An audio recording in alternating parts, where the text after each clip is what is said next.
Assalamualaikum warahmatullahi wabarakatuh. Halo semuanya, apa kabar? Semoga semuanya dalam keadaan sehat, dimurahkan rezekinya, dan dilancarkan segala urusannya. Nah, di video kali ini saya akan membahas beberapa fakta terkait penyaluran bantuan sosial yang tahap 1. Sekaligus bisa menjawab pertanyaan yang masuk, kira-kira kapankah pencairan bantuan sosial tahap 1 di tahun 2025 ini? Nah, jadi kepada semuanya, pastikan nonton video ini sampai habis. Dan sekali lagi saya ingatkan, bagi yang baru saja bergabung, saya minta dukungannya untuk klik subscribe dan juga aktifkan lonceng notifikasinya ya, agar tidak ketinggalan juga dengan setiap info-info yang terupdate terkait bansos yang selalu saya bahas di channel ini.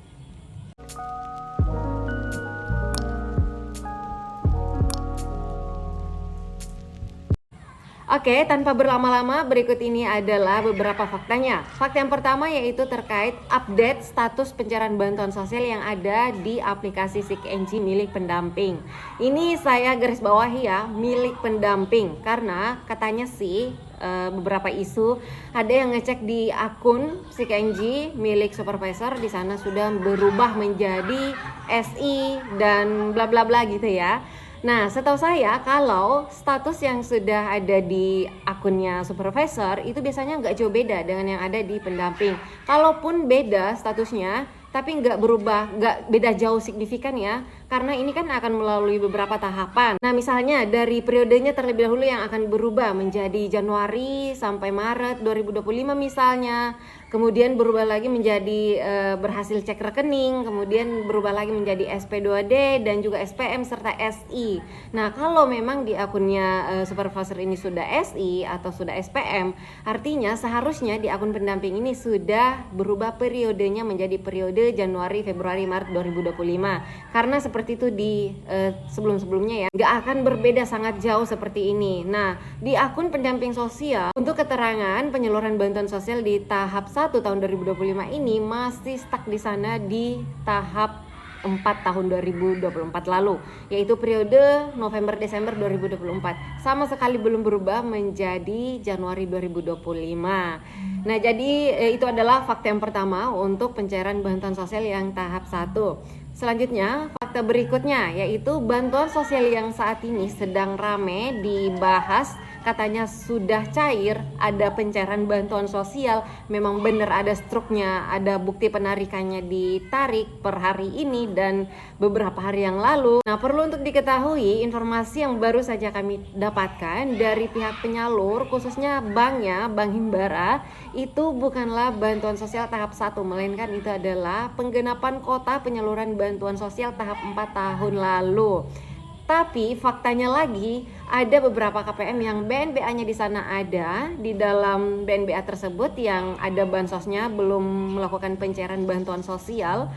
Ternyata pada saat dicek saldo kosong, padahal BNBA-nya ada di sana. Nah, ini diprediksi kemungkinan besar dana atau saldo bantuan sosialnya yaitu diblokir sementara atau dikembalikan ke kas negara. Hanya saja BNBA-nya baru keluar sekarang. Tapi ada juga beberapa KPM yang pada saat dicek ada saldonya, jadi beda-beda, entah seperti apa indikatornya. Ini kami semuanya belum tahu lebih jelasnya lagi. Nah, itu dia untuk fakta yang kedua. Fakta yang ketiga untuk final closing status pencairan bantuan sosial tahap 1 tahun 2025 ini itu sudah kelihatan merata di akun SIKNJ, baik itu pendamping, akun SIKNJ pendamping dan juga akun SIKNJ milik supervisor ataupun Puskesos, Pusat Kesejahteraan Sosial Desa atau Kelurahan. Nah, di sana sudah sama-sama muncul untuk status keterangan final closingnya, dan di sana muncul keterangan penyaluran, periode penyaluran yaitu untuk periode 3 bulan, Januari, Februari dan juga Maret, per 3 bulan sekali. Jadi kemungkinan besar untuk pencairan bantuan sosial yang akan cair di tahun 2025 ini khusus untuk tahap satunya yaitu untuk sekaligus periode 3 bulan, baik itu PKH dan juga BPNT. Nah, fakta berikutnya, saya sudah lupa ya nomor urutnya, ini yang ketiga atau yang keempat ya, nanti saya atur ya.